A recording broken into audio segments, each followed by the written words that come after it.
Tuh hidup yang kalian mau, 50 pensiun terus ngapain? Terus kalian di pantai gitu, santai-santai. Buat gue pensiun nggak ada, pensiun tuh mitos. Orang-orang yang gue mau contek hidupnya itu nggak ada yang pensiun. Kalian cari orang yang 60 tahun, yang misalnya punya aset management, dia punya fund, itu mereka masih kerja, masih seru, masih cari hal-hal baru. Gue sih nggak pernah mau punya pensiun gitu.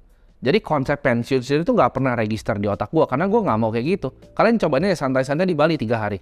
Bosan juga gitu, kalian di pantai santai-santai bosan juga di beach club. Orang-orang yang ngajarin kalian kayak gitu adalah orang-orang yang punya hidupnya average, rata-rata. Gue yakin kalian nonton ini, kalian nggak mau jadi orang yang rata-rata.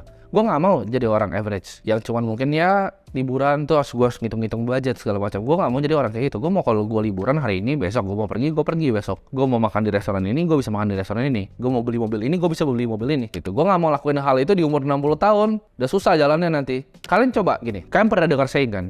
Lakuin apa yang mereka lakukan, bukan apa yang mereka omongin. Contoh, Warren Buffett bilang dia invest di indeks S&P 500 ya kan. Cuman apa yang dilakukan sama dia? Stock picking kan sebenarnya. Dia pilih saham. 41% dari portfolionya sekarang udah turun 39% tuh Apple. Dia tetap pilih individual stocks. Dia nggak beli the whole index. Kalian cari satu orang kaya ya yang lahir dari beli indeks. Jawabannya nggak ada. Mereka antara punya single concentrated asset ya di satu aset kelas, antara mereka punya perusahaan yang perusahaan TBK, sahamnya diperdagangkan secara publik, jadi net worth-nya kehitung.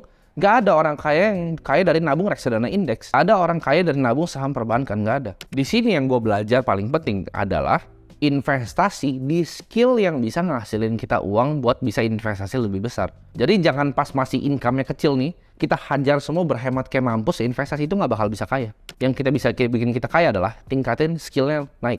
Gue waktu itu pas punya income 10-20 juta, ya gue coba berhemat kayak orang gila. Gue berhemat mati-matian.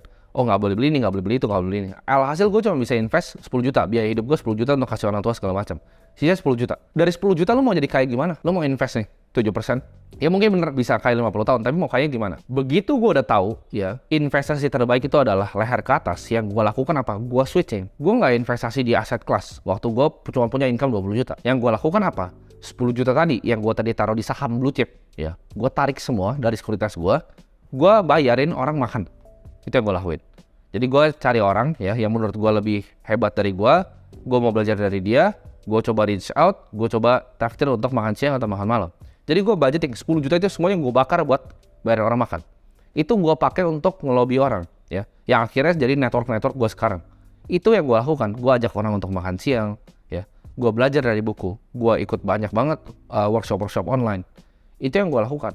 Jadi gue tingkatin gimana caranya dari 20 juta bisa naik ke 50 juta. Karena kalau misalnya kita investasinya cuma tadi 10 juta, itu lama tuh. Lu 6 bulan aja 60 juta plus bunganya berapa doang. Tapi sedangkan kalau lu tingkatin keluarin 10 juta, untuk lu bisa increase dari 20 juta jadi 50 juta, ya. Sekarang kalau biaya hidupnya sama 10 juta, lu investasi 40 juta sebulan. Itu jauh lebih cepat untuk grow portofolio lu. Dibanding lu cari ya investasi terus nggak jadi kemana-mana. Ini gue kasih contoh, kayak gue kan contohin pakai beberapa skill ya, jadi biar kalian ada gambaran. Contohnya kalian misalnya seorang programmer bisa ngeprogram website ya, kalian bisa basic JavaScript ya, kalian bisa misalnya HTML lah. Yang kalian bisa lakukan apa? Coba kalian cari. Sekarang in demand tuh paling banyak apa? Blockchain developer. Kenapa? Karena nggak banyak yang bisa programming di Web3 ya, di blockchain. Nggak banyak yang bisa program di Solidity, di Ethereum. Itu skillnya langka ya. Nggak banyak yang bisa coding di dalam Cardano. Kalau kalian bisa punya skill itu akan dibayar sangat amat mahal ya. Kalian coba cari sekarang gaji blockchain developer, kalian bandingin sama gaji IT developer biasa. Itu bisa 3 kali, 4 kali, 5 kali lipat gajinya. Jauh banget. Jadi daripada kalian misalnya seorang IT developer gaji misalnya 20 sampai 30 juta, daripada kalian cuma pakai uangnya untuk invest di reksadana obligasi 7%. Yang kalian lakukan ada kalian ambil semua ya. Kalian cari course ya. Misalnya Harvard online course atau apapun, tingkatin skill kalian ya. Begitu skillnya udah dapet ya, udah dapet ilmunya, kalian jual ilmu kalian, itu gaji kalian 100 juta. Sekarang nabungnya bisa 80 juta sebulan untuk investasi. Dan apa yang gue lakukan kalau gue kayak gitu, kalau gue punya ilmu yang sekarang 80 juta tadi gue bakar lagi untuk belajar lagi. Sampai income gue tuh gede banget. Kalau bisa 1 M sebulan income gue. Ya, gimana pun caranya tingkatin skillnya. Karena semua itu cuman kalian kurang skill. Kalian nggak bisa dapetin 100 juta sebulan, itu bukannya susah dapatnya, tapi kalian nggak punya skillnya. Nanti gue akan jelaskan skill stack-nya di belakang. Kalau ditanya sama orang, apakah anak muda bisa kaya? Jawabannya bisa. Cuman kalian tahu caranya atau enggak. Ya, jadi kalau misalnya ada profesor yang ngomong, anak muda nggak bisa kaya, kalian bisa kayanya umur 30-40, itu terserah dia aja ya. Dia tua, dia kaya, terserah. Kalau gue, ini mungkin sedikit kontroversial ya, dan mungkin banyak yang nggak senang sama gue ngomong kayak gini. Tapi menurut gue, 1 miliar yang gue punya waktu itu di umur gue 20 tahun, 3 tahun lalu, itu lebih banyak dibanding kalian punya 15M tapi umur 40. Bingung gak kalian? Kenapa? Karena 1M kalian umur 20 itu beda. Kalian bisa jalan-jalan sama teman-teman. Kalian bisa have fun-nya beda dengan orang yang umur 40 tahun, udah punya anak, udah punya keluarga. Percayalah, kalian akan merasa lebih kaya punya 1M di usia yang muda. Dan hal itu bisa dan udah gue capai. Di usia muda, gue misalnya mau jalan-jalan kemanapun, gue bisa gitu. Gue mau ke Bali, mau santai-santai. Kalau Bali macet bisa naik helikopter, ya kan? Karena itu masih muda, masih enak gitu. Kalian mau enjoy kayak gitu pas tua, ya. Jawabannya gimana? Dengan invest di skill dan stacking skill kalian. Jadi mindset bahwa anak muda nggak bisa kaya itu butuh waktu yang lama. Ya memang butuh proses, nggak bisa langsung sebulan lu jadi kaya kerja keras ya. Mungkin butuh 2 tahun, 3 tahun, 4 tahun. Gue 8 tahun buat sampai posisi sekarang. Karena gue kebetulan hoki mulainya lebih dulu. Tapi buat kalian yang baru mulainya sekarang, ya mungkin butuh 3 tahun, 5 tahun. Tapi itu bisa, hal itu bisa kalian lakukan. Kalau kalian fokus uangnya daripada pakai untuk investasi di aset, kalian buang ke investasi di skill. Jadi doktrin di mana anak muda nggak bisa kaya, itu gue akan kasih tahu di video ini, itu bullshit ya. Itu dikasih tahu sama boomer-boomer yang iri. Ya, jawabannya bisa. Karena gue udah lihat dengan mata kepala gue sendiri. Anak-anak umur 20, 21 tahun yang punya uang itu, wah itu ratusan miliar. Ya, gue udah lihat orang-orang itu di Bali, santai-santai ya, anak-anak kripto ya. Tapi itu dari berbagai negara ya, dari Dubai, ada dari Singapura, ada dari Rusia juga. Ada juga yang bahkan dari Indonesia loh. Jangan salah, ada juga dari Indonesia. Dia udah beli Bitcoin dari lama, dari tahun 2014, 2015. Dan sekarang santai-santai di Bali. Ketemu dengan orang-orang super kaya, menurut gue itu akan rubah mindset kalian bahwa, oh ini tuh bisa. Kita sama-sama makan nasi, ya. Kita sama-sama tidur, sama-sama bangun, sama-sama manusia.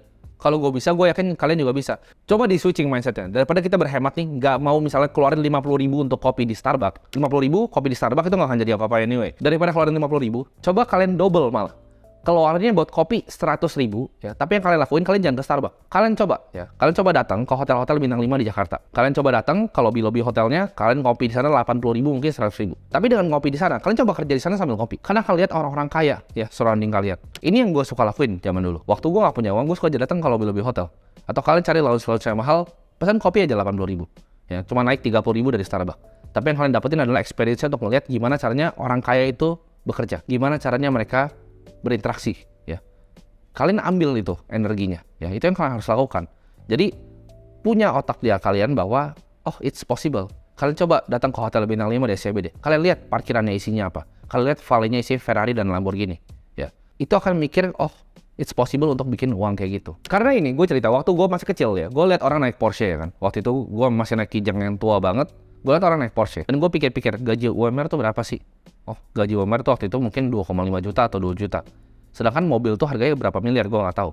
Gue mikir-mikir, kalau orang yang gaji UMR, ya, itu nabung setiap bulan tanpa pengeluaran. Jadi dapat 2 juta, nggak pernah ada pengeluaran, nggak pernah makan, nggak pernah minum, nggak pernah beli baju, nggak pernah ngapa-ngapain ya, nggak pernah bayar istrinya, nggak pernah bayar cicilan. Itu dia sampai mati. Itu cuma bisa beli ban mobilnya. Masuk akal nggak? Nggak masuk akal. Berarti cara dia main gamenya berbeda dengan orang yang gaji UMR. Nah, game yang berbeda ini apa? Ya skillnya berbeda. Skill gapnya jauh. Value yang di-create sama orang yang punya mobil ini jauh dibanding orang yang kerja dengan UMR. Mau ngomong kasarnya begitu, ya memang dunia ini tidak adil. Di situ pas gue ngeliat itu mobil itu, gue pikir something wrong with the system. Kita lihat inflasi universitas itu 15% tahun ke tahun. Jadi kalau kalian nggak bisa bikin uang banyak sekarang,